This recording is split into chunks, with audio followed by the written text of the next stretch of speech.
Hey everyone, and welcome back to my YouTube channel. Today I'm going to be talking about the new GHD Helio Hairdryer, and I'm going to be comparing it between the old GHD hairdryer and also the Dyson hairdryer, and then I'll be showing you how I created this curl in my hair using the hairdryer and a round brush.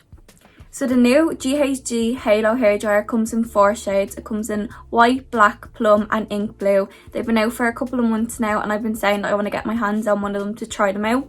And we do have them in the salon, so I wanted one for my own just to get used to use it in my own hair. And when this colour came out, I just had to grab it. It came in the pink collection and it is amazing so far. So obviously because it's pink I had to have it, but besides the colour, I have noticed a big difference between this Helio hairdryer compared to the GHD Air. The difference being, not only is the styling control better on this hairdryer where you get a better salon finish to the hair, it also reduces the time of drying your hair. And I know so many people hate drying the hair. It's the dreaded thought when you get out of the shower is having to spend an hour, maybe even longer, depending on how long your hair is or how thick it is, to dry your hair. So yes, that is the big secret, is having a good hairdryer so you're not dreading every time you blow dry your hair. So the Helio has the same features as the Air, as in the modes of the power and the temperature are the same. So it has the off, medium and high buttons for the power, and then it has cold, medium and hot then for the temperatures. So the Helio is definitely lighter than the Air. The Helio is 0.78 kg and then the Air is originally 0.82 kg. So there definitely is a difference, and you notice it when you're blow drying the hair as well. The styling technology between the Helio and the Air is that the Helio has an aero-precise technology, which means it streamlines the airflow of 120 kilometers per hour, which is very fast. So the difference between the pricing then is the GHD Air is 129 and then the GHD Helio is 169. So yes, I definitely recommend you upgrading your GHD or your normal hairdryer to the Helio GHD Professional Hairdryer. So the key features upgraded on the new Helio Hairdryer is styling's made easier and it cuts the blow dry time. So moving on, I'm going to be comparing the GHD Helio compared to the Dyson Supersonic. So in my opinion, the only difference between the Dyson and the GHDs are the prices. Obviously Dyson is a big brand. They do the hoovers, they do everything. They've gotten into the hair and they're doing the air wraps, the straighteners and the hair dryers as well. The hair dryers retail at €390 and then the GHD obviously is 169. So breaking it down between the speed and the heat of the hair dryers and the weight of them. So the GHD has 3 heats and 2 speeds, and the Dyson has 4 heats and 3 speeds. And then the difference between the weights is that the GHD is £3 and then the Dyson is a lot lighter at 1.8 pounds. So the technologies between the both hair dryers are quite similar. The GHD has an aero-precise technology which streamlines a powerful airflow, and then the Dyson hairdryer has an air multiplier technology, which the air is blown through a ring, and if you've seen the Dyson hairdryer before, it looks like there's a hole missing through it, and that's how the air is generated. And the GHD has direct ion technology and the Dyson has ionic technology, which are quite similar. They both just mean that it leaves the hair smooth and it's an anti-frizz. So the attachments that come with the hair dryers, the GHD comes with a wide nozzle and then the Dyson comes with a nozzle and a diffuser. So if you like diffusing your hair, it would be good for that because it does come with it as well. It's not like an extra buy. And then the size of the hair dryers, then the Dyson will be quite smaller than the GHD. It will probably be to about that size, which is good and handy to move around, and if you were doing a curly blow dry in your own hair, but really is just getting a good firm grip on the hairdryer and getting used to the hairdryer that you have at home. Really the main difference between the products is the price.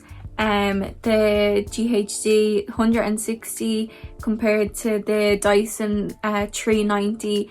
You are really paying for the brand, and I do feel like the Dyson has the air multiplier technology where the air blows through the ring and it looks different, but down to the other technologies of the both comparisons of the hairdryers, they are quite similar, so I would definitely recommend going for the GHD Halo. So lastly, I'll be going through how I created this finished look using the GHD Halo and using a GHD round brush, and I'll be talking through it over a voiceover.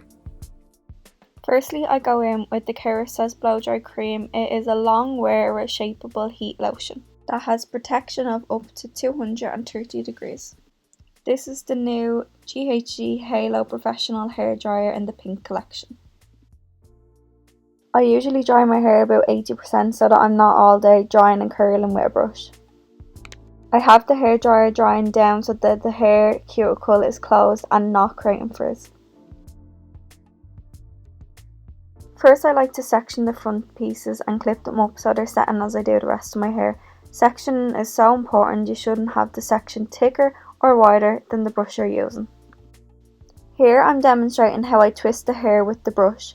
You want to give the lift at the root first, and with tension pull and twist and repeat all the way down. First, I like to place the brush at the root and making sure I have a tight hold. Then turning the dryer onto the hottest setting, give the lift at the root, pull and then twist all the way down. I usually repeat this 2 or 3 times so that the section has a strong curl which will last longer. Depending on the hair, you can judge yourself how many times the curl needs to set in your own hair. Keeping the dryer resting away from the brush so it's not directly on it, which can cause damage and frizz. Depending on which hand you write with, you'll find one side tricky. When I'm doing my left side, I take my time by adjusting the brush in my hair and making sure I have tension and putting the hairdryer down every time so I can readjust and carry on.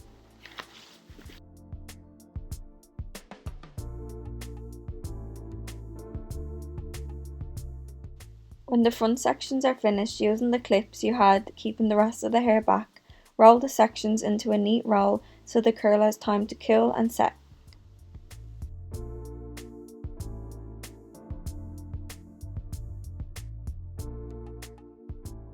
The best tip is to keep the sections clean. I'd usually work my way up, having 4 sections. By doing this, you're keeping the curl tight and away from the rest of the hair. I start from the back with each section and clipping the rest of the hair over to the other side so I have enough room to twist and pull the section. Getting the root lift from the back is so important as it's the start of your curl. The root needs to be dry and smooth so the whole section can last and not drop.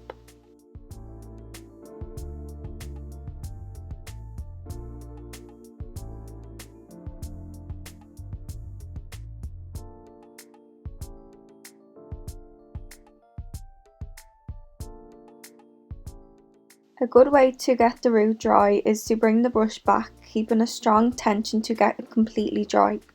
This takes practice, but again, don't give up because you will get used to the different hand movements. Once the root is dry, bring the curl back to your side and repeat the movement of pull and twist.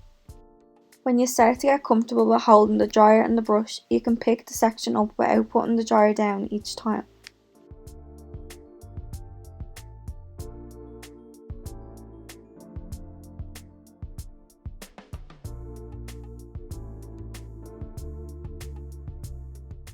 Keeping the sections clean the whole way through makes it so much easier to see what you're doing.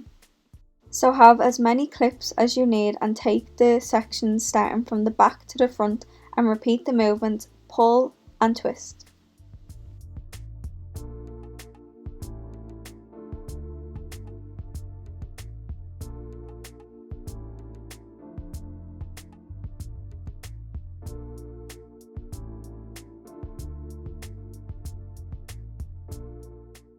Speeding the last section up, I like to split each section across as one and get the root lift, then split the sections into the sides and create your curl. Setting the front section is an option as they can get in the way when you're only learning, but having them set in a roll will make the curl last longer where the curl would usually drop first. Using the Moroccanoil strong hairspray, I'm going to spray it in all over until my hair has that crunchy feel. Then using a paddle brush or a wide tooth comb, depending on how loose you want the curls, brush it through and finishing off with the Moroccanoil Light, running it through my ends first and then through the top to create shine and get rid of any frizz. And this is the finished look. I know it looks easier than it is, but with practice, after a few goes, you'll start to get comfortable with the brush and dryer, and it is so much better than using a hot tool on your hair. Thanks everyone who have come this far in this video. I hope you got a lot out of it, and I hope you try this look at home. All you need is practice and patience, and I hope to see you soon. Like and subscribe.